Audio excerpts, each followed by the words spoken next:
नमस्कार दोस्तों, मैं हूं दीपक बर्थे और आप देख रहे हैं प्रदेश की आवाज। तो आइए बात करते हैं आज की कुछ खास खबरों की। महामहिम राष्ट्रपति महोदया श्रीमती द्रौपदी मुर्मू जी और मध्य प्रदेश के राज्यपाल माननीय श्री मंगू भाई पटेल जी के साथ भोपाल में आयोजित महिला स्व सहायता समूह सम्मेलन में सहभागिता की। इस अवसर पर केंद्रीय मंत्री श्री अर्जुन मुंडा जी, साथ ही श्री विष्णुदत्त शर्मा जी, श्री महेंद्र सिंह सिसोदिया जी, श्री भूपेंद्र सिंह जी, श्री बिसाहू लाल सिंह जी, बहन प्रज्ञा ठाकुर जी, बहन श्रीमती कृष्णा गौर जी, बहन श्रीमती मालती राय जी और अन्य जनप्रतिनिधि साथी उपस्थित रहे। आपको बता दें कि स्व सहायता समूह की बहनों द्वारा निर्मित उत्पादों की प्रदर्शनी का अवलोकन किया गया और हमारे बीच पधारी महामहिम राष्ट्रपति श्रीमती द्रौपदी मुर्मू जी की महिला सशक्तिकरण का प्रतीक है। वह बहुत सहज है, धैर्य और गंभीरता की मूर्ति है। उनका व्यक्तित्व सागर से ज्यादा गहरा और हिमालय से ज्यादा ऊंचा है। उनका अभिनंदन करता हूँ। महामहिम राष्ट्रपति जी का जीवन हमें प्रेरणा देता है, हिम्मत और उत्साह से भरता है। वह महिला सशक्तिकरण की सच्ची प्रतीक और हमारी आदर्श हैं। एक साधारण गरीब परिवार में जन्म लेकर वह हमेशा अपनी मेहनत से सर्वोच्च पद पर आसीन हुई। आपको बता दें कि मेरी बहनें स्व सहायता समूह के माध्यम से जुड़कर विभिन्न उत्पाद बना रही हैं और आर्थिक रूप से सशक्त हो रही हैं। मेरी बहनों, तुम अबला नहीं सबला हो, तुम चाहो तो सब कुछ कर सकती हो, तुम देवी का अंश हो और अनंत शक्तियों का भंडार हो। मध्य प्रदेश की 40 लाख बहनों ने यह तय कर लिया था कि ये गरीब नहीं रहेंगी। उन्होंने आजीविका मिशन के माध्यम से स्व सहायता समूह बनाए। अब वह साबुन, कपड़े, सैनिटाइजर और आभूषण बनाती हैं। वह फल और सब्जियों के अलग अलग उत्पाद बनाती हैं।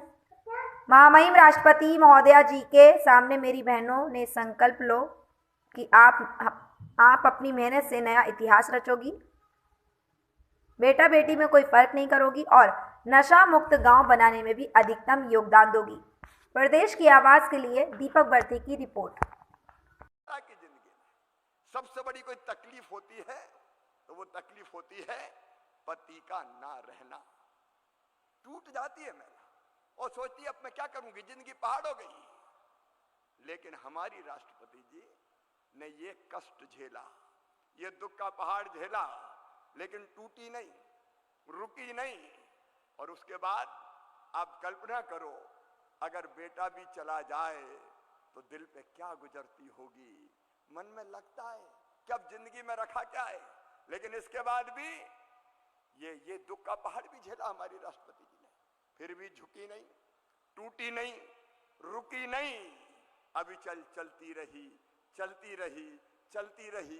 कोई और होती तो टूट के बिखर जाती। मैं ये कहानी इसलिए आपको बताना चाहता हूं कि हम भी प्रेरणा प्राप्त करें। क्लर्क से जीवन की शुरुआत की और उसके बाद, जैसे एक मेरी बहन अभी कह रही थी, मैं जिला पंचायत के सदस्य का चुनाव लड़ी। राष्ट्रपति जी पहले पार्षद बनी, पार्षद, एकदम राष्ट्रपति नहीं बनी। पहले पार्षद का चुनाव लड़ी, फिर पार्षद के रूप में बढ़िया काम किया। पार्षद के बाद फिर पार्टी ने, उस समय क्योंकि अब राष्ट्रपति किसी पार्टी में नहीं होते, लेकिन भारतीय जनता पार्टी में उस समय थे, तो फिर विधायक का चुनाव लड़ाया तो विधायक बनी। और विधायक में भी सर्वश्रेष्ठ विधायक का पुरस्कार राष्ट्रपति जी ने उस समय प्राप्त किया, सबसे अच्छी विधायक। और फिर मंत्री बनाया। मंत्री भी ऐसी, अर्जुन मुंडा जी यहां बैठे हैं, वो अच्छी तरह जानते हैं। मंत्री भी ऐसी कि मंत्री के रूप में उन्होंने जो काम किया पूरे प्रदेश में अनुगूंज हुई। और उसी के कारण फिर भारत सरकार ने, राष्ट्रपति जी ने उस समय फिर राज्यपाल बनाया। राज्यपाल का काम भी ऐसा किया कि गरीब, आदिवासी माताओं बहनों के लिए जो काम किए, पूरे देश में उसकी अनुगूंज हुई, चर्चा हुई। और उसके बाद एक ऐतिहासिक फैसला हुआ कि भारत की अगली राष्ट्रपति कौन हो, तो एक ही नाम सामने आया कि भारत की अगली राष्ट्रपति हो तो श्रीमती द्रौपदी मुर्मू हो, श्रीमती द्रौपदी मुर्मू। अब मैं ये इसलिए बता रहा हूं कि मेरी बहनों, तुम कमजोर नहीं हो। कोई भी बहन कमजोर नहीं है।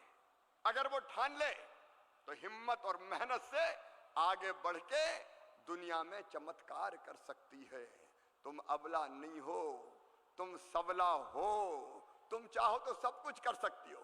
तुम ईश्वर का अंश है, अंश हो, देवी का अंश हो, अनंत शक्तियों का भंडार हो, और मेरे सामने